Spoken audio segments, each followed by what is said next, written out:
ओम शांति। आज के भगवत गीता श्लोक क्लास में कल जो तीसरे अध्याय का 5वां श्लोक चल रहा था, अध्याय 3 श्लोक नंबर 5, इसके रेफरेंस के कुछ श्लोक बाकी थे, उसे देखते हैं। पहले कल का श्लोक केवल पढ़ते हैं और उसका सार बताते हैं। श्लोक है कल का, नहि कश्चित् क्षणमपि जातु तिष्ठति अकर्मकृत् कार्यते ह्यवशः कर्म सर्वः प्रकृति जय गुणे। इसके भावार्थ में ये बात बताई है कि कोई भी क्षण भर भी अनिवार्य कर्म किए बिना नहीं रह पाता है, क्योंकि प्रकृतिगत सर्वकालीन जो सत रज तम 3 गुणों में से कोई भी प्रधान गुणों सहित ही इंद्रियों से बर्बस सब प्रकार के कर्म करने पड़ते हैं। इसके पहले का जो श्लोक है वो हठयोगन से रिलेटेड श्लोक है, जिसमें ये बात बताई कि कई ऐसे हैं जो व्यक्ति कर्मों का आरंभ ही नहीं करते, या तो बिना सोचे समझे अनिवार्य और समुचित कर्मों का जो त्याग करते हैं, उससे सिद्धि प्राप्त नहीं हो सकती है। इसी बात को समझाने के लिए 5 नंबर श्लोक है तीसरे अध्याय का। इसमें यह बात बताई है कि जो भी शरीर में बंध जाते हैं तो बर्बस ही उन्हें कर्म करने पड़ते हैं। इसी से रिलेटेड हमने कल कुछ बातें समझी थी। एक तो ड्रामा का जो चक्कर है, उसके कारण भी सबको बर्बसी कर्म करने होते हैं। पहली बात तो है कि जो शरीर में आ चुके हैं, प्रकृति में बंध चुके हैं, तो प्रकृति में बंधने के कारण, प्रकृति के गुणों का असर होने के कारण आत्मा शरीर के द्वारा बर्बसी कर्म करती है, अर्थात खींची चली जाती है उन कर्म करने के लिए। दूसरी बात है, जैसे अर्जुन युद्ध का कर्म नहीं करना चाहता है, लेकिन भगवान ने 18वें अध्याय में जो कल हमने श्लोक देखा था, इसमें ये बात बताई है कि अगर तू युद्ध नहीं करेगा तो भी प्रकृति के स्वभाव के कारण बर्बस से युद्ध करना पड़ेगा। इसी तरह से आज का इसी रेफरेंस का श्लोक है 13वें अध्याय का 29 नंबर श्लोक, अध्याय 13 श्लोक नंबर 29। इस श्लोक में देखिए, श्लोक का भावार्थ से बताते हैं। इसमें यह बात बताई है कि जो कर्मों को सब प्रकार से स्वभाव से ही किया हुआ देखता है, जो कर्मों को सब प्रकार से संगमी शूटिंग में अपने अपने प्रकृतिगत स्वभाव से ही किया हुआ देखता है और उसी तरह अपने को अकर्ता मानता है, वह ठीक देखता है। अर्थात यहाँ बात है कि स्वभाव अनुसार ही, या जो शूटिंग की रील घूम रही है उस अनुसार सबको बर्बसी कर्म करने होते हैं। अर्थात जो बताया कि ड्रामा तो हुबहू रिपीट होता है, तो ड्रामा में जो भी रील भरी हुई है हर आत्मा की, उस अनुसार सबको कर्म करने होते हैं, जिसके लिए बताया बर्बस सब प्रकार के कर्म करने पड़ते हैं। लेकिन इस बात का गलत अर्थ न ले, जैसे मुरलियों में भी हम बहुत बार सुनते हैं, ड्रामा के लिए कईयों का ये प्रश्न रहता है कि जब हुबहू ड्रामा रिपीट होता है, ड्रामा अनुसार ही सब कर्म करने होते हैं, तो अपने आप ही सब कुछ हो जाए और फिर जो भी होता जा रहा है वास्तव में जो बीत चुका है उसके लिए ड्रामा बोला हुआ है, लेकिन आगे के लिए तो हमें अपने कर्म इस प्रकार करने हैं जो कि अच्छी रील नूंद हो, क्योंकि हमें भविष्य ड्रामा के बारे में नहीं पता है। लेकिन ये बात इसलिए समझनी है क्योंकि कई बार जो ड्रामा में कर्म हो जाते हैं, जिसके कारण दुख की शूटिंग हो जाती है, तो कई बार पुरुषार्थी जीवन में व्यक्ति उसी के बारे में सोचते हैं, या तो संबंधी संपर्कियों को दोष देना, या तो जो सेवा के साथी है उनको दोष देना, इसके कारण अवस्था और खराब हो जाती है। इस हिसाब से यहाँ बरबसी सब अपने अपने कर्मों में बंधे हुए हैं। ये बात केवल जो बीती हुआ ड्रामा है उसे समझने के लिए है। बाकी आगे का श्लोक है तीसरे अध्याय का 33 नंबर श्लोक, अध्याय 3 श्लोक नंबर 33। इसमें जो बात बताई है, सदृशम चेष्टते स्वस्य प्रकृते ज्ञानवान अपि प्रकृतिम यान्ति भूतानि निग्रह किम करिष्यति। इसके भावार्थ में बात बताई है, ज्ञानी मनुष्य भी अपने स्वभाव अनुसार अपने पूर्व जन्म की गई पुरुषोत्तम संगमी शूटिंग के निश्चित स्वभाव अनुसार अच्छी बुरी चेष्टा करता है। चेष्टा करना अर्थात यह कर्म करना या प्रयत्न करना, इस भाव से प्राणी अपने ही स्वभाव प्रकृति या स्वभाव की ओर जाते हैं। इसमें प्रयत्नतः तू क्या रोकथाम करेगा, सारे उपक्रम व्यर्थ ही होंगे। अर्थात ड्रामा में जो रील घूम रही है, जैसे कोई रिकॉर्ड नोंद हो चुका है कोई कैसेट में, तो उसमें बीच में इंटरफेयर नहीं कर सकते क्योंकि वो भर चुकी है रील। इसी तरह से आत्मा रूपी रिकॉर्ड में भी जो रील भरी हुई है, उस अनुसार बरबसी सब अपने स्वभाव अनुसार कर्म करते हैं, तो इसमें कोई रोकथाम नहीं कर सकता है या बल प्रयोग भी नहीं कर सकता है। इस भाव से यहाँ बताया है, ये तो पुरुषार्थियों के लिए है कि कई बार जो हो चुका है उन बातों का चिंतन करते रहते हैं, या तो कई संबंधी संपर्कियों को गलतियां करते हुए देखते हैं तो भी उसके बारे में या अपने बारे में भी जो ड्रामा में हुआ उसका चिंतन करने में समय गवाते हैं। तो ऐसे न हो, इस भाव से यहाँ भगवत गीता में श्लोक का क्लैरिफिकेशन दिया है शिव बाबा ने। और लौकिक दुनिया के हिसाब से जो हमने समझा कि वास्तव में हठयोगी बनने की तो बात ही नहीं है, क्योंकि जो भी प्रकृति में बंधे हुए व्यक्ति, उन्हें बरबसी सब प्रकार के कर्म करने पड़ते हैं, क्योंकि शरीर है, जैसे बताया कि कान है तो सुनाई तो देगा ही, सुनेंगे ही, बाकी आंखें है तो दिखाई तो देगा ही। लेकिन इसमें खास बात है कि ऐसे इंद्रियों से कर्म तो करने हैं, लेकिन वो कर्म करते हुए भी, जैसे आंखें है तो इसका मतलब हम कुछ भी देखते रहे और फिर ये बोले कि बरबस हमसे हो गया, इस तरह से नहीं है। इन सब बातों को भी समझने के लिए आगे के श्लोक समझाए हुए हैं। वास्तव में शरीर में बंधे हुए हैं, कर्म करने हैं, लेकिन वो कर्म कैसे करने हैं इसके बारे में बताया है आगे के श्लोकों में, कि मन से इंद्रियों को नियमित करके कर्म करने हैं। अर्थात मूल बात तो भगवत गीता में खास बताई है, मन जो सूक्ष्म इंद्रिय है उस पे जरूर नियंत्रण होना चाहिए, और बाकी शरीर मिला हुआ है, जीवन जीना है, तो इसीलिए कर्म करने हैं, उसमें हठयोगी नहीं बनना है। ये है कल के श्लोक से रिलेटेड भावार्थ। इससे रिलेटेड एक सिलेक्टेड पॉइंट है, उसे सुनते हैं, उसके बाद आज का श्लोक।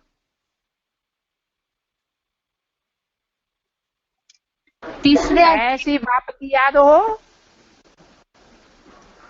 जो इंद्रियों में वो ताकत आ जाए कि कर्म करते हुए भी जैसे कर्म नहीं किया।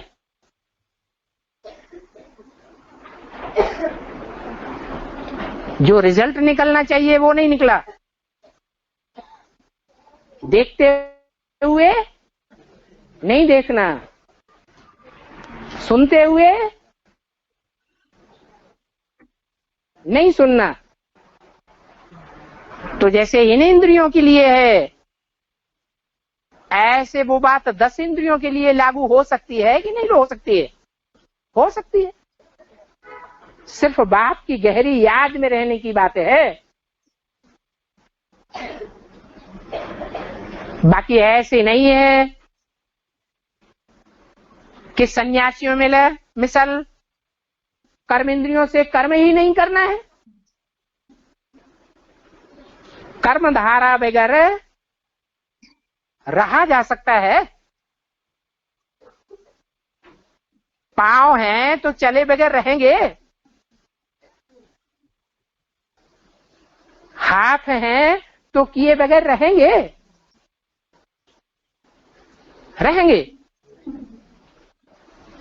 गीता में भी ये लिखा हुआ है, जो मनुष्यों ने गीता लिखी है, कि कर्मधारा को रोका नहीं जा सकता। कर्म इंद्रियां हैं तो कर्म तो करने ही पड़ेंगे।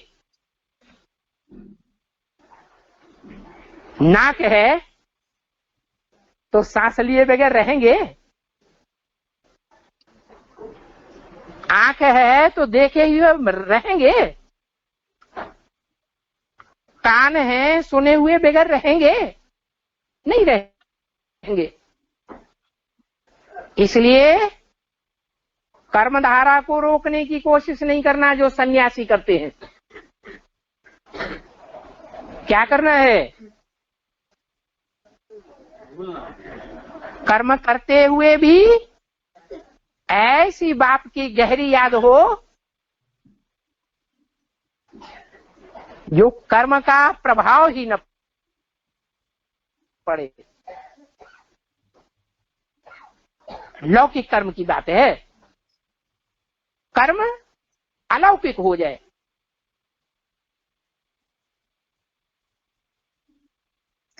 ये तीसरे अध्याय का 5वें श्लोक से रिलेटेड डिस्कशन है, 1295, डिस्कशन नंबर 1295। अभी जो हमने सुना वो आगे।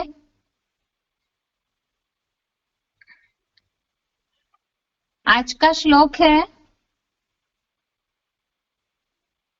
तीसरे अध्याय का 6वां श्लोक, अध्याय 3, श्लोक नंबर 6।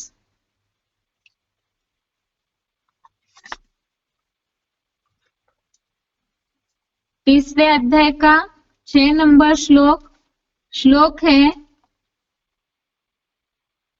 कर्मेन्द्रियाणि संयम्य य आस्ते मनसा स्मरन् इंद्रियार्थान् विमूढात्मा मिथ्याचार स उच्यते।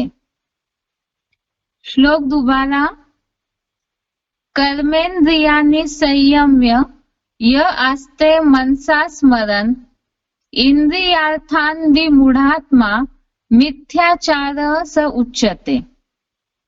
संधि विच्छेद इस श्लोक का, कर्मेन्द्रियाणि संयम्य य आस्ते मनसा स्मरन् इंद्रियार्थान् विमूढात्मा मिथ्याचारः स उच्यते। संधि विच्छेद दोबारा, कर्मेन्द्रियाणि संयम्य य आस्ते मनसा स्मरन् इंद्रियार्थान् विमूढात्मा मिथ्याचारः स उच्यते। शब्दों का अर्थ है, य अर्थात जो, विमूढ़ात्मा अर्थात महामूर्ख पुरुष, कर्मेन्द्रियाणि अर्थात कर्मेंद्रियों को, संयम्य अर्थात रोक कर, इंद्रियार्थान अर्थात इंद्रिय के भोगों को, मनसा अर्थात मन से, स्मरण अर्थात याद करता हुआ, आस्ते अर्थात बैठता है, स अर्थात वह, मिथ्याचारः उच्यते अर्थात मिथ्याचारी कहा जाता है। शब्दों का अर्थ दोबारा देखिए, यह अर्थात जो, विमूढ़ात्मा अर्थात महामूर्ख पुरुष, कर्मेंद्रियाणि अर्थात कर्मेंद्रियों को, संयम्य अर्थात रोककर, इंद्रियार्थान अर्थात इंद्रिय के भोगों को, मनसा अर्थात मन से, स्मरण अर्थात याद करता हुआ, आस्ते अर्थात बैठता है, स अर्थात वह, मिथ्याचार अर्थात मिथ्याचारी, उच्चते अर्थात कहा जाता है। अर्थ है इस श्लोक का, जो महामूर्ख पुरुष कर्मेंद्रियों को रोककर इंद्रिय के भोगों को मन से याद करता हुआ बैठता है, वह मिथ्याचारी कहा जाता है। जो महामूर्ख पुरुष कर्मेंद्रियों को रोककर इंद्रिय के भोगों को मन से याद करता हुआ बैठता है, वह मिथ्याचारी कहा जाता है। जैसे अभी अभी हमने जो अर्थ देखा है श्लोक का, चौथे श्लोक में भी ये बात बताई कि पूरा संपूर्ण त्याग कर देते हैं कर्मेंद्रियों कर्मों का, लेकिन वास्तव में भगवत गीता में तो बताया है प्रकृति द्वारा जो शरीर है उससे तो बरबस कर्म करने पड़ते हैं, लेकिन इसके बावजूद भी कई ऐसे लोग हैं जिन्हें भगवत गीता में बोला है विमूढ़ात्मा अर्थात महामूर्ख पुरुष है, अर्थात उन्होंने सही बात को समझा ही नहीं है कि कर्मेंद्रियों को जबरियन और रोक देते हैं, कर्मों को रोकते हैं, कर्मेंद्रियों से जो कर्म करना है उसे रोकते हैं, लेकिन इंद्रिय के भोगों को मन से याद करते हैं। तो ऐसे जो इंद्रिय के भोगों को मन से याद करते हुए बैठते हैं, वह मिथ्याचारी कहा जाता है। मिथ्या अर्थात झूठ, आचारी अर्थात आचरण करने वाला, मिथ्याचारी अर्थात झूठा आचरण करने वाला, जिसे ही दिखावा कहा जाएगा, पाखंड कहा जाता है, जिसे ही ढोंगी कहा हुआ है, अर्थात ही वो दिखावा कर रहे हैं कि हमने सब कुछ छोड़ दिया है, हम सन्यासी है, हम कुछ भी भोग भोगते नहीं है इंद्रियों का, इस तरह से दिखाते हैं, लेकिन मन से वास्तव में मन ही है जो पहले इंद्रियों के सुखों को भोगते हैं। उसी का प्रभाव तो इंद्रिया भी आलस परस होके चंचल बनती है। तो मूल बात तो है गीता में तो मन को ही कंट्रोल करने बोला है, क्योंकि ये बहुत सूक्ष्म और पावरफुल इंद्रिया है, लेकिन यहाँ पर तो मन से ही याद करते हैं, इसीलिए बताया है कि ये महामूर्ख पुरुष है। एक बार इसे क्लैरिफिकेशन सहित भी देखते हैं। जो महामूर्ख पुरुष अनेक जन्मों से ही प्रबल बनी कर्मेंद्रियों को जबरियन रोककर हर प्रकार की इंद्रिय सहयोग बिना इंद्रिय के भोगों को मन से याद करता हुआ देह निर्वाह का धंधा छोड़ निष्क्रिय हुआ बैठता है, वह मिथ्याचारी कहा जाता है। अर्थात इंद्रिया जो है, बेसिक कोर्स में भी हमने इन बातों का रेफरेंस देखा था, वास्तव में प्रकृति के द्वारा जो शरीर बना हुआ है और आत्मा इस शरीर रूपे पिंजड़े में जब बंध जाती है तो उसमें आसक्ति निर्माण होती है। आसक्ति निर्माण होने के कारण ये सत रज तम ये जो गुण है इसके कारण आवर्तन होते रहता है, अर्थात ये चक्र फिरता है। तो उसके कारण जबरियन ही शरीर को कर्मेंद्रियों द्वारा कर्म करने ही पड़ते हैं, लेकिन फिर भी ऐसे प्रबल कर्मेंद्रियों को जबरदस्ती से रोककर जो हठयोगी बन जाते हैं, जैसे बहुत सारे ऐसे उदाहरण देखने में आते हैं, 8-8 घंटा पानी में खड़े रहते हैं, या बहुत सारे ऐसे इतिहास में भी उदाहरण दिखाते हैं। कई ऐसे सन्यासी है जो श्वास प्रश्वास को रोकने की कोशिश करते हैं, या तो खाना पीना छोड़ना, इस तरह से बहुत सारे वैरायटी प्रकार की जो भी हठयोग की प्रक्रियाएं की जाती है, जिसमें बोला है देह निर्वाह का धंधा छोड़ देते हैं। अर्थात जो शरीर को चलाना है, उपजीविका चलानी है, वो सबको भी छोड़ देते हैं, जंगल में जाकर के बैठ जाते हैं कि हम तो सन्यासी हैं। लेकिन ऐसे करे बिना, ऐसे करके भी हठ योगीपना करना, देह निर्वाह का धंधा छोड़ना, निष्क्रिय होना, मतलब कुछ भी नहीं करते हैं, ऐसे सब छोड़ करके बैठ जाते हैं। बैठ तो गए, लेकिन अगर मन में उन सारी बातों के संकल्प चल रहे हैं, इंद्रिय भोगों के संकल्प चलते रहते हैं, मन से याद करते रहते हैं, तो उसे मिथ्याचारी कहा जाता है। इस बात को समझने के लिए एडवांस कोर्स का उदाहरण समझ सकते हैं। जैसे कई मुरलियों में शिव बाबा बताते हैं कि सन्यासी पहले जंगल में जाकर के बैठते थे। सात्विक अवस्था में तो उनकी अवस्था भी ठीक थी। जब 1200 साल पहले जब सन्यास धर्म लगभग स्थापन हुआ, उस समय कलयुगांत के बीच में जो स्थापन होता है धर्म, लेकिन धीरे धीरे जैसे ही वो जब पता है कि शरीर तो बिना उपजीविका के चलेगा नहीं, तो वो भिक्षा मांगना शुरू किए।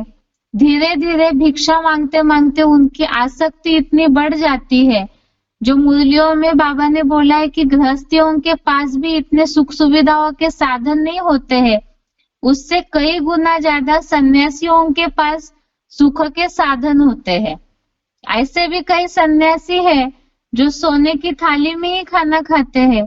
इसका मतलब धीरे धीरे दिखाने के लिए तो है कि हम सन्यासी हैं, हमने सब कुछ छोड़ दिया है।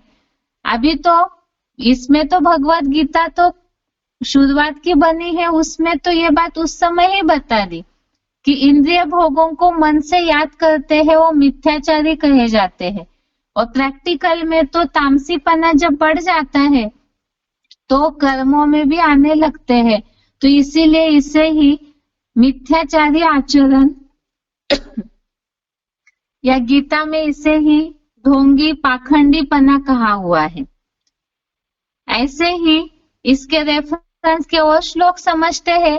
वास्तव में असली त्याग या असली सन्यास किसे कहा जाता है, और जो जबरियन इस तरह से सन्यासी बनते हैं, त्याग करते हैं देह निर्वाह का, या तो कर्मेंद्रियों को जबरियन रोकते हैं, तो उसे तामसी त्याग कहा है।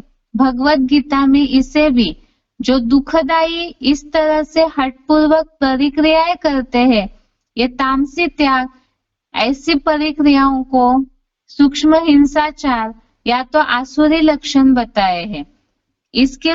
इसे श्लोक को समझने के लिए और सही रीति से 18वें अध्याय का 7वां श्लोक देखिए, अध्याय 18 का श्लोक नंबर 7।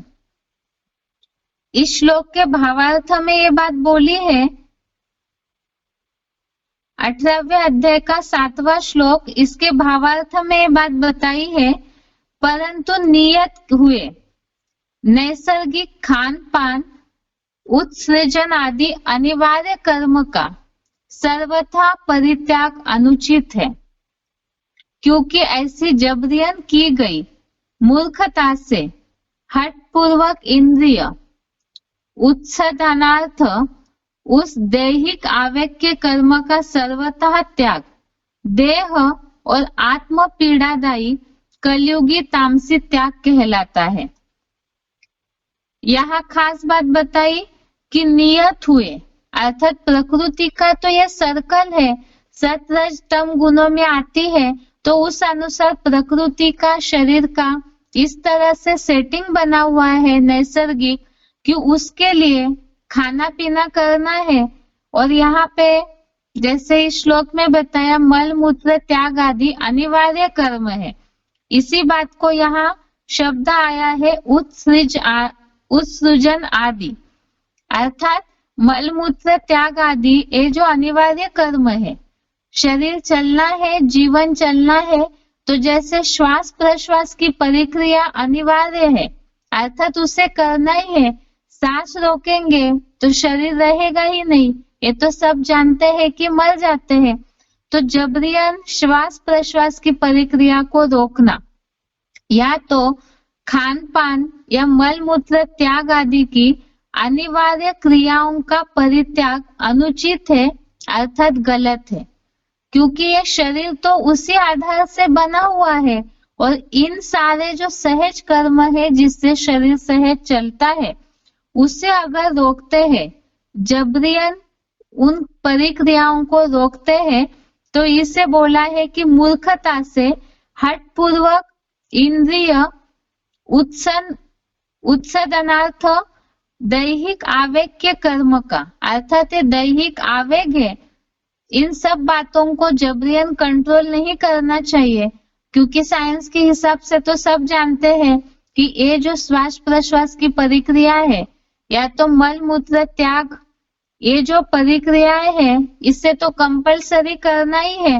अगर ऐसे दैहिक आवेग को, ऐसी शारीरिक परिक्रियाओं को त्याग करते हैं, जबरियन रोकने की कोशिश करते हैं, तो इसे बताया कि ये आत्म पीड़ादायी कलयुगी तामसी त्याग कहलाता है, अर्थात इसे ही झूठा आचरण बोला हुआ है, मिथ्याचार कहा हुआ है और तामसी त्याग बोला हुआ है। ऐसे ही 17वें अध्याय का 5वां और 6वां श्लोक, 17 अध्याय का 5 और 6 नंबर श्लोक देखिए। 17 अध्याय का 5 और 6 नंबर श्लोक, इसके भावार्थ में ये बात आई हुई है कि जो लोग सच्ची गीता शास्त्र रहित घोर तप करते हैं, अर्थात भगवत गीता में जो तप की परिक्रिया बताई है उसे छोड़ करके जो घोर तप करते हैं, ऐसे घमंड अहंकार युक्त, इसमें क्लैरिफिकेशन में बात बोली है कि शारीरिक कष्टदायी असह्य तप करते हैं, ऐसे घमंड अहंकार युक्त, कामना आसक्ति व बाहुबल से भरे बेसमझ लोग शरीरस्थ पंचभूत समूह और अंतर्देह में स्थित मुझ योग ऊर्जा को भी बौद्धिक मानसिक कष्टदायी है, उनको कलयुगी तामस प्रधान आसुरी निश्चय वाला समझ। अर्थात ऐसे जो जबरियन तो तप करते हैं, शरीर को कष्ट देने वाले, ऐसे बेसमझ लोग जो है वो बताया कि मुझ योग ऊर्जा का बौद्धिक और मानसिक कष्ट देने वाले और कलयुगी तामसी आसुरी निश्चय वाले हैं। अर्थात जो हट करते हैं और बाकी घमंड अहंकार युक्त, कामना आसक्ति और बाहुबल से भरे, अर्थात ये सारे अवगुणों को तो छोड़ा नहीं है, मन से याद कर रहे हैं, बाकी शरीर को कष्ट दे रहे हैं, तो उन्हें आसुरी निश्चय वाला बोला गया है। इसी से रिलेटेड और भी श्लोक है, उन्हें भी देखते हैं। आगे का श्लोक है इससे रिलेटेड,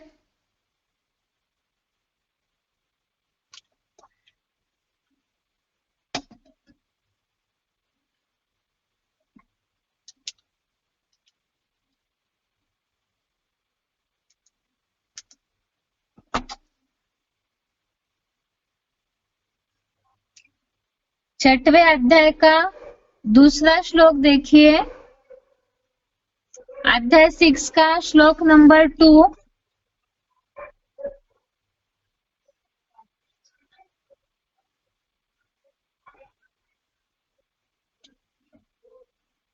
अठारहवें अध्याय का ही 11वां श्लोक देखिए पहले, अध्याय 18 का श्लोक नंबर 11। इसमें बताया है कि देहधारी कर्मों को पूरा त्यागने में समर्थ नहीं है, किंतु जो कर्म फल का सदाकाल त्यागी है वह त्यागी है, ऐसे कहा जाता है। यहाँ खास बात जो बताया कि इंद्रिय के भोगों को मन से याद कर रहा है और कर्मेंद्रियों को जबरियन रोका है, तो वास्तव में असली त्याग नहीं है। इसे मिथ्याचार कहा है, झूठा आचरण करने वाला कहा है। तो भगवत गीता में खास बात बताई है कि कर्म फल का त्याग करना है। मन से इंद्रिय भोगों को जो भोगते हैं उसका त्याग होना चाहिए, और साथ में ही कर्मों का जो फल मिलता है उससे जो मन से सुख लेते हैं तो उसका त्याग ही वास्तव में असली त्याग है। लेकिन सन्यासी लोग इन बातों को सही रीति से जानते नहीं हैं। सिद्धि प्राप्त करने के लिए हठपूर्वक परिक्रियाएं करते रहते हैं, लेकिन अनेक जन्मों से जो प्रबल इंद्रिया है वो इस तरह से न करने देने के कारण, दैहिक आवेग जो है उन्हें जबरियन रोकने के कारण मन उन बातों को खींचते रहता है। जैसे और भी मुरलियों में भी हम उदाहरण सुनते हैं, कोई 10 साल जेल में रहे और फिर कहे कि हम पवित्र है, ब्रह्मचारी है, तो उन्हें वास्तव में असली पवित्रता नहीं कहा जाएगा। इसी तरह से कर्मेंद्रियों से जो कर्म करते हैं, वास्तव में यहाँ ये जो बात बताई, खान पान या तो मल मूत्र त्याग करना, आंखें है तो देखते हैं, कान है तो सुनते ही है, तो ये जो सहज कर्म है, सहजम कर्म कौन्तेय, ये जो कर्म है ये अर्जुन को बोला है शरीर है तो ये सहज कर्म तो करने ही है। इन दैहिक आवेगों को जबरियन रोकना नहीं है, लेकिन मन उन सब बातों में लिम्पायमान नहीं होना चाहिए। मूल बात है मन को कंट्रोल करना है और मन के आधार से इंद्रियों को कंट्रोल करना है। तो मूल प्रक्रिया ये होनी चाहिए, मन बैलेंस में है तो इंद्रिया भी अपने आप कंट्रोल में आएगी। उनके साथ हठपूर्वक दुखदायी प्रक्रियाएं नहीं करनी है। ऐसे ही 6वें अध्याय का दूसरे श्लोक में खास बात बताई है, संपूर्ण त्यागी सन्यासी वो है जो मनसा से संकल्पों से भी त्याग करता है। वास्तव में जिन्होंने संकल्पों से पूरा त्याग किया है वही असली सन्यासी संपूर्ण त्यागी है।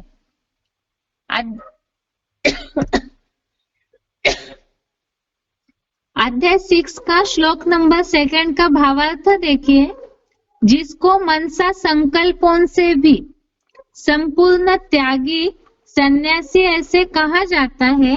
वास्तव में कर्म घमंड रहित उसको कर्मयोग समझो, क्योंकि इंद्रियों से करता या न करता हुआ सर्व संकल्पों का संपूर्ण त्यागी नहीं तो योगी नहीं होता, सांसारिक भोगी ही है।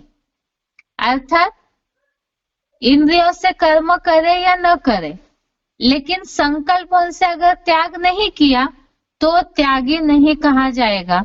भगवत गीता में खास ये बात बताई है कि इंद्रिय भोगों को मन से याद कर रहे हैं तो उन्हें सन्यासी या त्यागी नहीं कहे जाएंगे। आगे और 17वें अध्याय का ही 17वां श्लोक, अध्याय 17 का श्लोक नंबर 17, इसमें ये बात बताई है, किसी सांसारिक फल की आकांक्षा से रहित योग युक्त लोगों द्वारा परम श्रद्धा पूर्वक तपाया गया मन वचन कर्म से 3 तरह का तप सात्विक कहलाता है। अर्थात त्याग या तपस्या उसे कहा जाएगा 17 श्लोक के अनुसार, अध्याय 17 का श्लोक नंबर 17, इसके अनुसार असली त्याग या असली तपस्या उसे कहा जाएगा जो मन वचन कर्म तीनों के द्वारा तपस्या की हो, तीनों के द्वारा ही त्यागी बनते हो। तो वास्तव में परम श्रद्धा पूर्वक और फल की अपेक्षा से रहित इसका बैलेंस होना चाहिए, तो वही वास्तव में सात्विक त्याग है। अर्थात इंद्रियों को दुख दे रहे हैं, पीड़ा दे रहे हैं, बहुत कष्ट पूर्वक जो हठयोग की प्रक्रियाएं करते हैं, तो ये तो तामसी त्याग है। इसीलिए भगवत गीता में ही त्याग की असली परिभाषा भी बताई हुई है। ये तो सारी बातें हमने इस श्लोकों के आधार से जो भक्ति मार्गीय क्रिया कर्म करते हैं या हठ योग की जो भी परिक्रियाएं करते हैं उनके हिसाब से समझ लिया। अभी यहाँ पुरुषार्थी जीवन में भी गीता को तो हम व्यक्तिगत जीवन में लागू करने के हिसाब से भी समझ रहे हैं। इसमें भी ऐसे होता है, बहुत वैरायटी झाड़ है ब्राह्मणों का, वैरायटी पत्ते हैं। इस हिसाब से ज्ञान को उठाने की सबके अपना अपना तरीका है। जिनके जैसे जैसे पूर्व जन्मों के संस्कार होंगे उसी अनुसार ही वो ज्ञान को उठाते हैं। इसीलिए गीता के इन सब बातों को, कर्मों की परिभाषा को सही रीति से समझना जरूरी है। यहाँ पर भी शिव बाबा तो हमें बेहद का सन्यासी बना रहे हैं। अर्थात ही खास बात तो है, कई ऐसे होता है ज्ञान में चलते समय बहुत से ऐसे ब्राह्मण हैं जो लोगों को तो बोलने में बोलते हैं, जिस तरह से बोला है कि अन्न दोष संग दोष का पालन करना है, तो संबंधी संपर्कियों को बार बार इस तरह से बोलते रहेंगे कि हम ये नहीं खाते, हम ज्ञान में चलते, हमने ये छोड़ा है, वो छोड़ा है, इस तरह से बोलते रहेंगे। लेकिन अगर कहीं भी कोई खाने पीने की इस तरह की चीज दिखी और मन ललचायमान हो गया, मन से उन सब बातों को याद करते हैं, या तो कहीं पहले से लौकिक दुनिया के हिसाब से टीवी वगैरह देखते थे, बहुत लौकिक दुनिया के जो भी मनोरंजन के साधन है उसको अपनाते थे।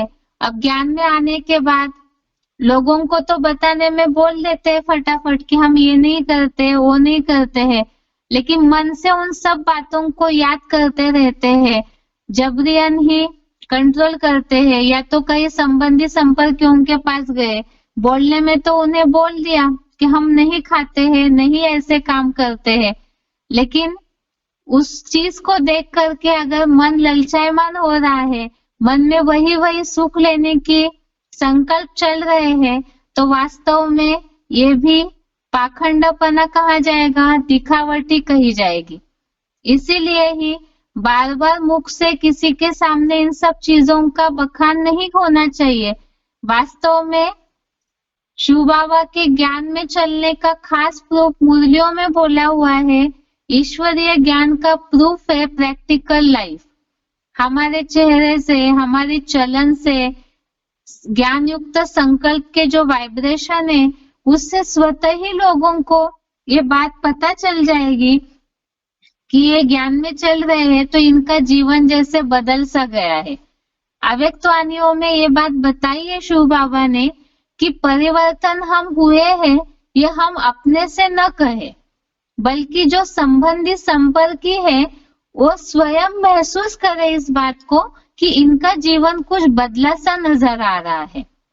इस तरह से हमारा बेहद का संन्यास होना चाहिए, अर्थात कर्मों में भी हम त्यागी बने। जो भी मुरलियों में श्रीमत दिया है खान पान के लिए, या तो लौकिक दुनिया के जो भी सुख है, तामसी सुख है इंद्रियों के, उन्हें त्यागने के बारे में जो भी मुरलियों में श्रीमत दिया हुआ है, तो उसे पालन करना है। तो मन से भी उन चीजों के प्रति वैराग्य आना चाहिए, तभी हम बेहद के संपूर्ण त्यागी या संपूर्ण बेहद के सन्यासी हो सकते हैं। और ऐसे जब हो जाएंगे तब वही जो सिद्धि की प्राप्ति की अनुभूति होनी चाहिए वो हो सकती है। ये श्लोक जैसे हम दुनिया को समझाने के हिसाब से भी समझ रहे हैं, तो कहीं इसका अन्य अर्थ न लिया जाए कि भगवत गीता में बातें सारी हठ योगियों के लिए, सन्यासियों के लिए ही बताई है, दुनिया के हिसाब से ही बताई है। भगवत गीता, हम गीता का क्लैरिफिकेशन मुरलियों के द्वारा सुनते हैं शिव बाबा से, तो इसे ही हम श्लोक के आधार से भी समझ रहे हैं, ताकि हम अपने जीवन में भी लागू करें और दुनिया को भी कर्म की थ्योरी को शिव बाबा की व्याख्या के अनुसार समझा सके। तो ज्ञान में चलते चलते भी जीवन मुक्त अवस्था की, दुखों से मुक्ति की अनुभूति नहीं होती है, सिद्धि की जो अनुभूति होनी चाहिए वो नहीं होती है। इसका मतलब बिना सोचे समझे कुछ कर्मों का त्याग किया होगा। बिना सोचे समझे अर्थात ज्ञान युक्त रीति से जैसे हमें सब बातों को समझना चाहिए, गहरा ज्ञान बुद्धि में रख करके फिर अगर हम कोई कर्मों का त्याग करते हैं, उसका नुकसान बुद्धि में रखते हैं, तभी हम इन बातों को सही रीति से समझ पाएंगे। अर्थात सिद्धि की जो अनुभूति करनी चाहिए वो अनुभूति भी तभी हम कर सकते हैं। इस तरह से ये आज के श्लोक का अर्थ है।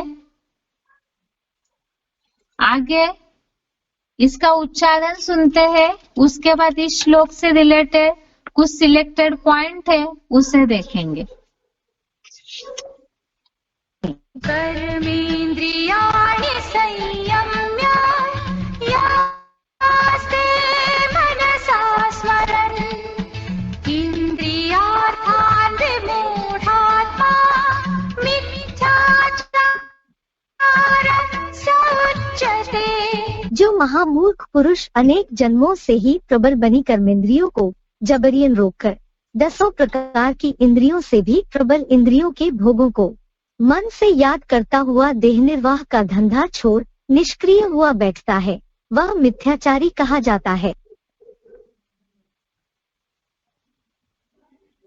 कर्मेन्द्रियाणि संयम्य यास्ते मनसा स्मरन् इन्द्रियार्थान् विमूढात्मा मिथ्याचारः स उच्यते।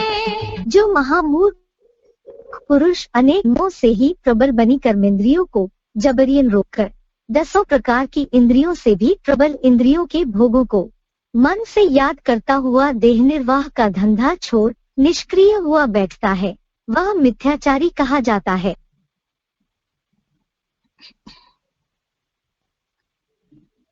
इस श्लोक से रिलेटेड ही VCD नंबर 2472, VCD नंबर 2472, इसमें पॉइंट है हठ योगियों के हिसाब से, उसे सुनते हैं। यहाँ सच्चा सच्चा वानप्रस्थ है क्या? वो वानप्रस्थ नहीं। यहाँ दुनिया में समझा जाता है कि वाणी से कुछ नहीं बोलेंगे, मौनी बाबा बन के रहेंगे। तो बाहर की इंद्रियों से तो मौन हो जाते हैं, लेकिन उन इंद्रियों का जो मुखिया मन है उसमें तो ढेर संकल्प चलते रहते हैं क्या? तो वानप्रस्थी थोड़ी हुई। जैसे कोई सन्यासी है, कहते हैं हमने सम त्याग किया है कर्मेंद्रियों के कर्मों का। कर्मेंद्रियों से जो भी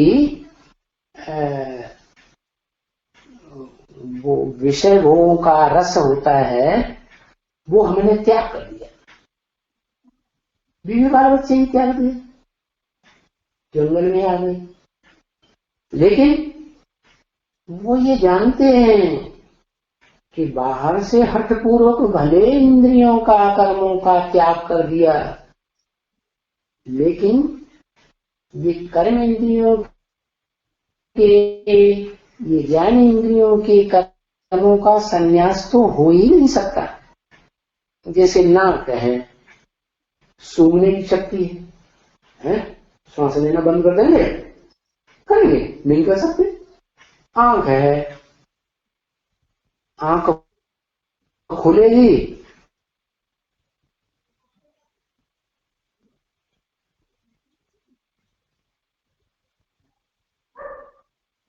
तो दुनियादारी दिखाई पड़ेगी,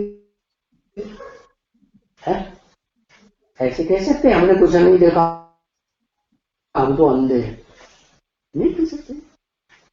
कान है, आवाज होगी पक्षियों की, शेर की, चीते की आवाज होगी, तो डर लगेगा कि नहीं? भयभीत हो जाएंगे ना। तो सुनी ना, तो ऐसा तो हो ही नहीं सकता कि कर्मेंद्रियां हो और वो कर्म अपना न करें। वो ढोंग करते हैं दिखाने का कि हमने कर्मेंद्रियों से कर्म करना और कर्मेंद्रियों के भोग भोगना छोड़ दिया। इंद्रियों के बाहर से दिखाने के लिए तो कर्म छोड़ देते हैं, लेकिन कर्मेंद्रियों का जो मुखिया मन है उस मन में रहते। इसलिए बोला है तो कोई सन्यासी नहीं कहेंगे इसको, नहीं आने ऐसा त्याग नहीं कर सकता, वो योगी कैसे हो सकता है? सन्यासी कैसे हो सकता है? सन्यास योग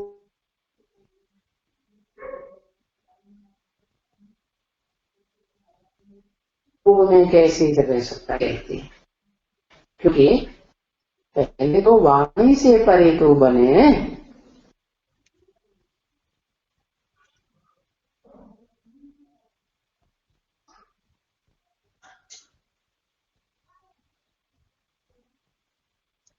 आगे है वार्तालाप नंबर 1415, डिस्कशन नंबर 1415, टाइम है 52 मिनट्स। बुजुर्ग महिला खा सकते हो? बुजुर्ग महिला जो पूजा पाठ करती है उनके खा सकते हो खाना बना? जो पूजा पाठ करती है, जो शास्त्र वास्त्र पढ़ती है, वो शास्त्र झूठी पढ़ती है सच्ची पढ़ती है? झूठी माया, झूठी काया, झूठा सब संसार। मंदिर में जो जोगी माताएं होते हैं ना, हाँ, अभी भी नए नए बन गए। हाँ, वो उनका हज का खाना भी मंदिरों में जो भी पूजा अर्चना जो कुछ भी होती है वो शास्त्रों के आधार पर होती है ना। शास्त्रों में सब झूठा है तो उसको फॉलो करने वाले सब झूठे हो गए। माला तो कर में फिरे, जीव फिरे राम राम राम राम मुखमा है, और मनुआ तो चांदी से जले, ये तो सिमरन ना।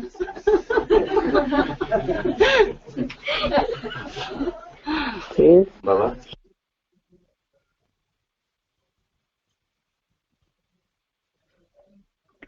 जैसे इसमें हमने देखा अभी जो 2 सिलेक्टेड पॉइंट सुने उसमें,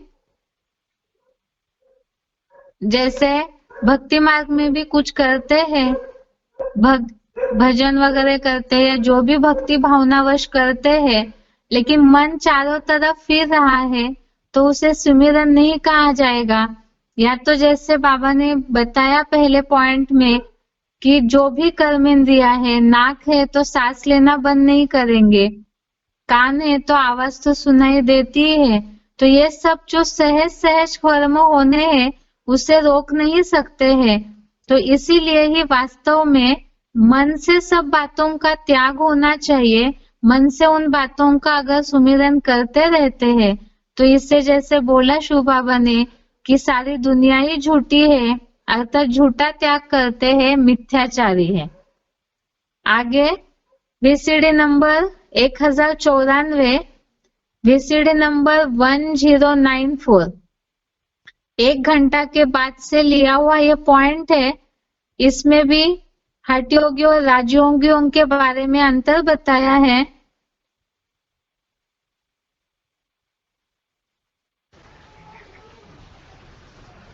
कि योग 2 प्रकार का है,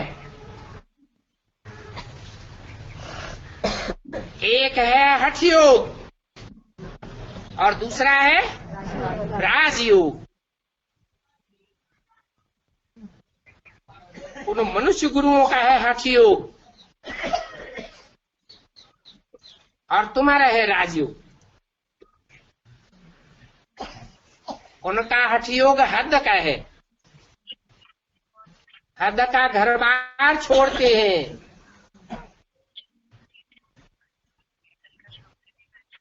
परंतु वास्तव में मन बुद्धि का लगाव घर बार में लगा रहता है, मन बुद्धि से नहीं छोड़ पाते। और तुम स्थूल में घर बार नहीं छोड़ते हो, लेकिन मन बुद्धि से तुम्हारा लगाव घर बार से, देह के संबंधियों से, देह के पदार्थों से तुम्हारा बेलगाव हो जाता है। जब बुद्धि डिटैच हो जाती है तो ये दुनिया अच्छी नहीं लगती। दुनिया अच्छी नहीं लगती है तो बुद्धि कहाँ जाएगी? या तो नई दुनिया में जाएगी जिसका नजारा हमें बाप ने दिखाया ज्ञान के द्वारा, या तो दूसरों की सेवा में बुद्धि जाएगी, या तो परम धाम में बुद्धि जाएगी। तीन ही ठिकाने,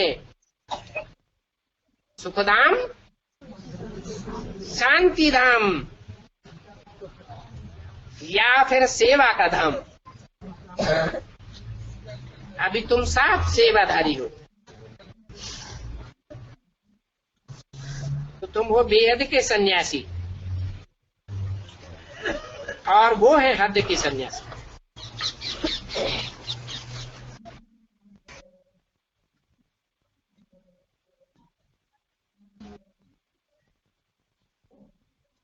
वो सन्यासी घर बार छोड़ते हैं,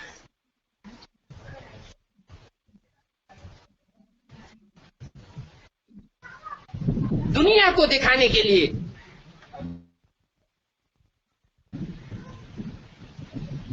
तो उनमें कितना अहंकार आ जाता है। घड़ी घड़ी कहते हैं हमने घर बार छोड़ा है।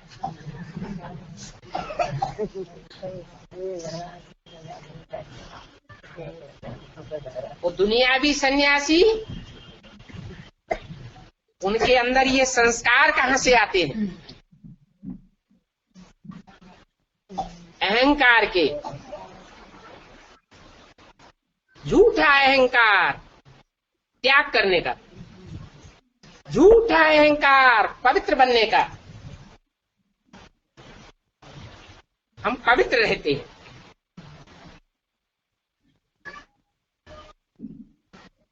जबकि उनकी पवित्रता ऐसी ही है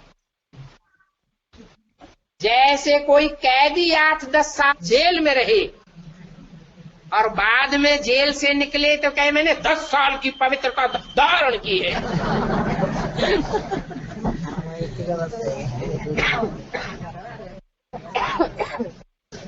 अरे तुम तो कैदी रहे।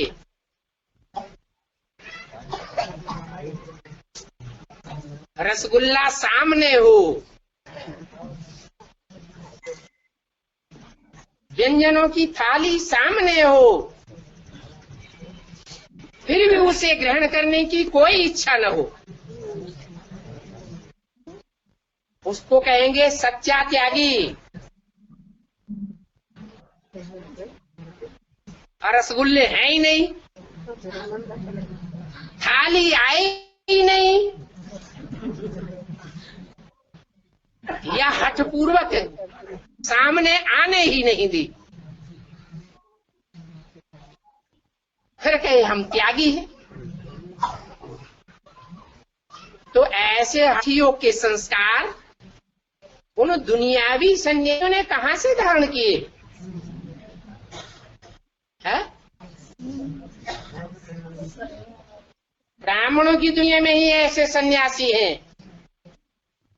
खास करके बेसिक ब्राह्मणों की दुनिया में,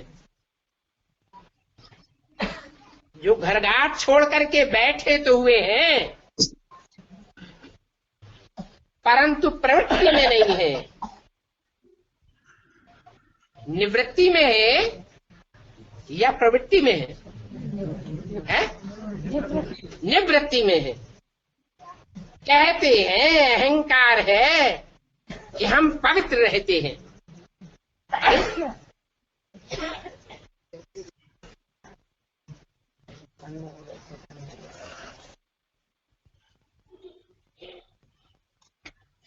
जैसे अभी के पॉइंट में ये तो हद बेहद सभी के हिसाब से शिव बाबा ने बताया।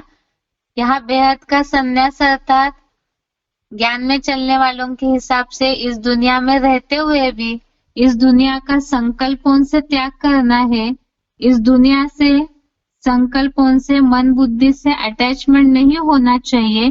तो इस तरह से मन से त्याग करने की बात बताई और साथ में बीकेस के लिए भी बताया कि वो भी सन्यासी तो कह रहे अपने आप को, लेकिन अगर सुखों को भोगते हैं तो वो भी सन्यास नहीं हो सकता।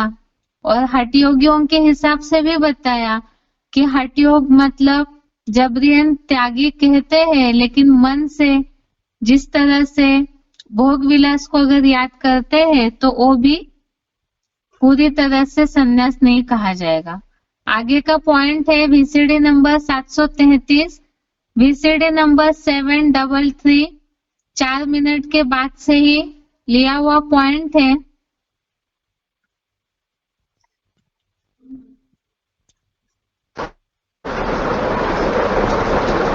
बच्चे अखबार पढ़ते हैं। आजकल योग के संबंध में अखबारों में बहुत पढ़ता है।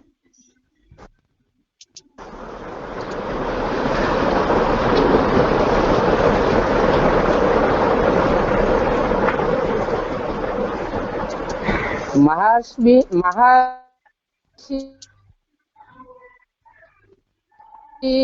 वनस्पत लेटर्स टू बी एडिटर्स बहुत पढ़ते हैं। तो कोई अखबार में जवाब भी दे सकते हैं अपने ही नाम से, क्योंकि कोई कोई ब्रह्मा कुमार के नाम से भी डालते हैं। बच्चों को ये तो मालूम ही है कि हठ योगी तो बहुत है और राजयोग तो सिर्फ तुम बच्चे ही सीखते हो।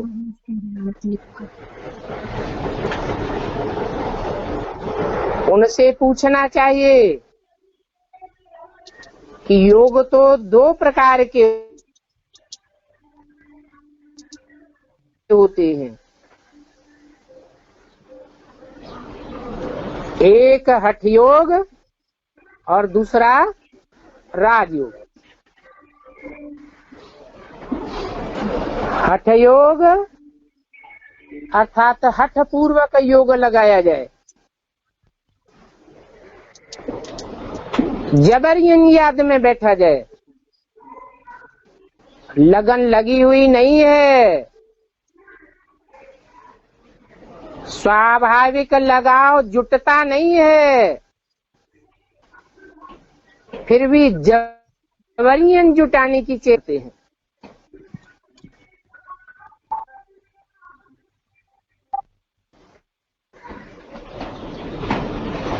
जैसे कि मुसलमान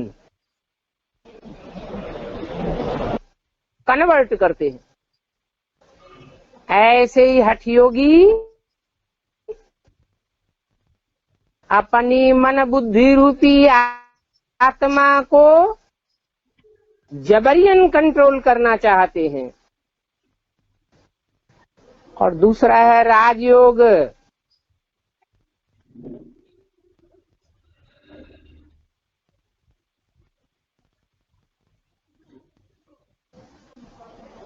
जिसका नाम ये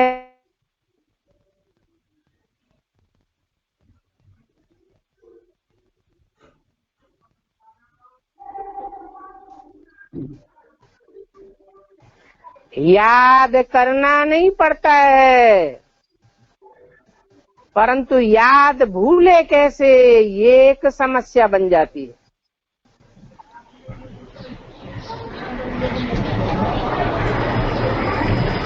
अब ये महर्षि आदि कौन सा योग सिखाते हैं?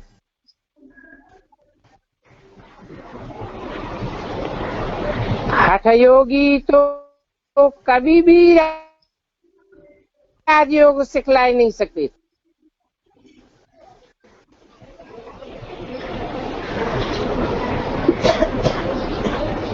कहते भी हैं सहज मिले सो दूध सम, मांग लिया सो पानी, और खींच लिया सो खून बराबर। संकल्पों की खींचातान हो जाती है। संकल्पों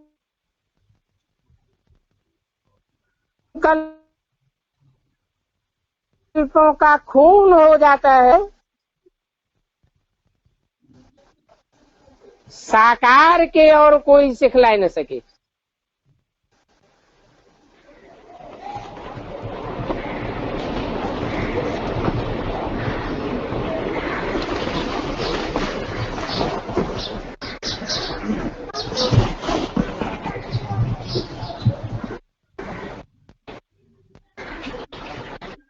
साकार जरूर चाहिए, नहीं तो संबंध किससे जोड़ेंगे।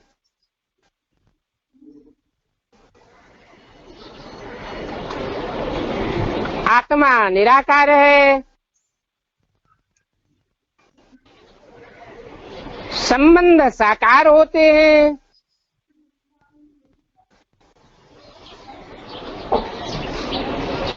तो ये कौन सा योग सिखलाते हैं? ये तुम लिख सकते हो।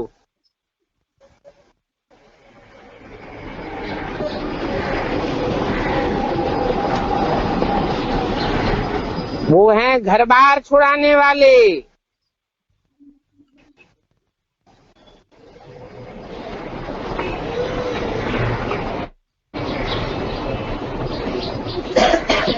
और वो है हद का संन्यास। भगवान का है बेहद का संन्यास।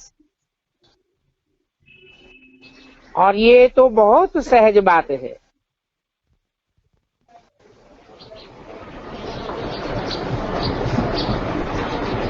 क्योंकि स्थूल में तो कुछ भी छोड़ने की बात नहीं है। सारी बुद्धि योग की बात है।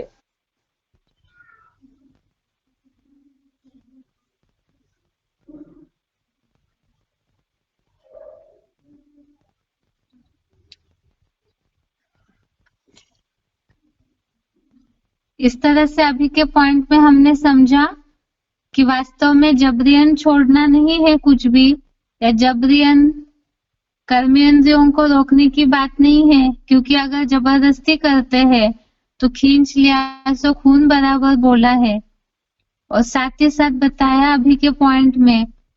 इसीलिए ही मन से सारी बातों का त्याग होना चाहिए।